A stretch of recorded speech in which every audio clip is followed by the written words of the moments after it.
Hello and welcome to this vlog post.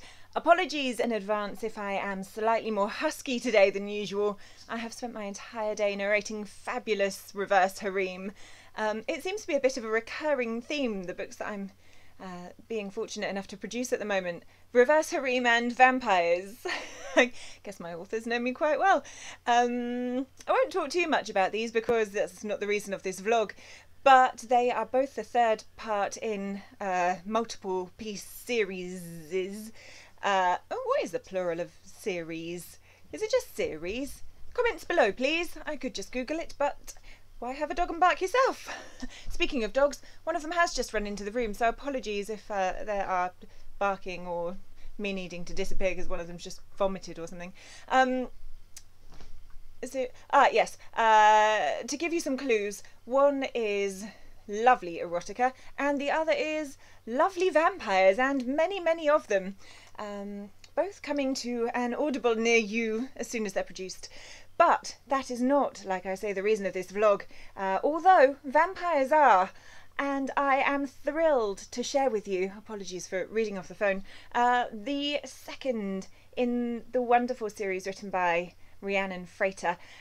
This book is The Vengeance of the Vampire Bride. More vampires, classic vampires this time. I don't often get the chance to produce more classic sort of supernatural fiction, so this has been a really pleasant change from the norm.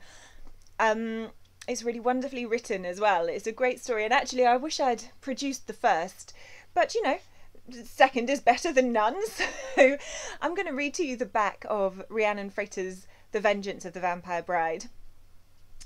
In the tale of the Vampire Bride, Lady Glynis suffered great horrors at the hands of her evil vampire master, Count Vlad Dracula, and vowed she would one day escape him.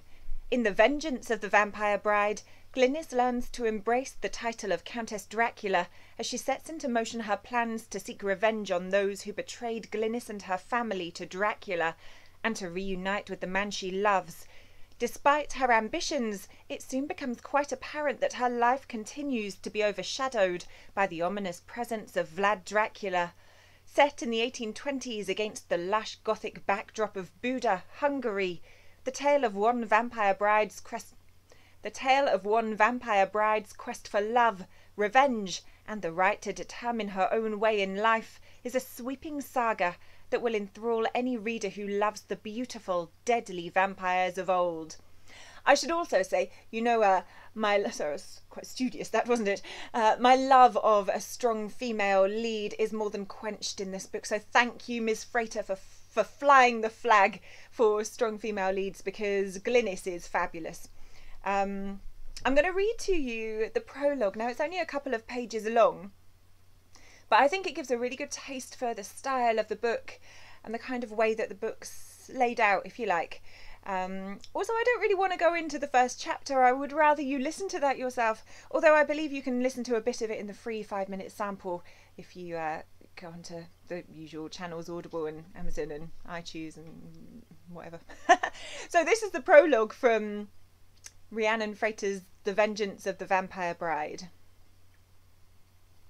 Just scrolling. Every night I dream of Vlad Dracula. As I slumber in darkness, waiting for the night to come, he haunts me.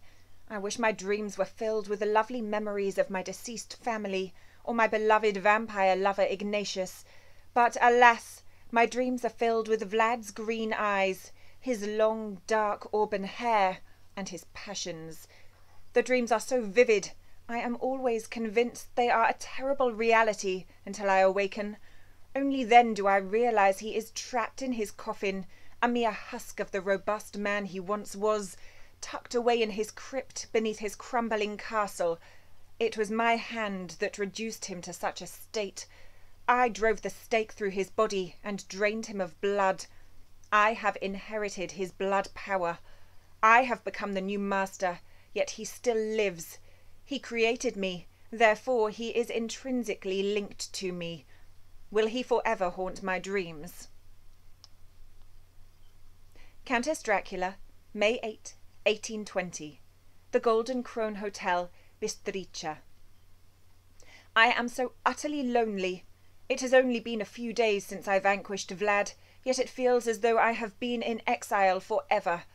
The joy of my victory over Vlad is still fresh, yet it is now tempered by my isolation. I miss my mortal family, now long dead and sealed in a chest awaiting proper burial. The owner of the hotel has been gracious enough to store it in his cellar, though he does not know what it contains. So that was the very short and very sweet prologue for Rhiannon Frater's The Vengeance of the Vampire Bride. You can listen to the first book, The Tale of the Vampire Bride, which also has a beautiful, fabulous narrator, on Audible, Amazon and iTunes. And then once you've done that, if you haven't already, and if you haven't, I might have just given something rather big away in the first book, so apologies for that. Might remember to write spoiler alert on the description of this video. Probably won't. Oh, there's Freddie. Yes, once you've done that, please do listen to The Vengeance of the Vampire Bride.